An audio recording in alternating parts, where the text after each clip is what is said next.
Hello guys, magandang umaga po sa inyo. Nandito nga po pala kami sa Payans Bululuan sa may Alabang.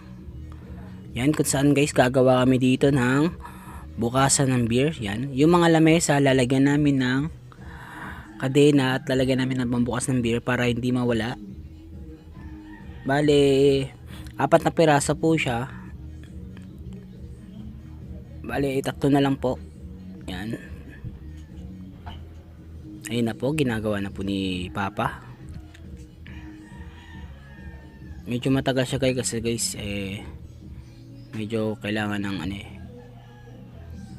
putol-putol ganyan. Pero mamaya tapos na rin yan guys. Salamat po.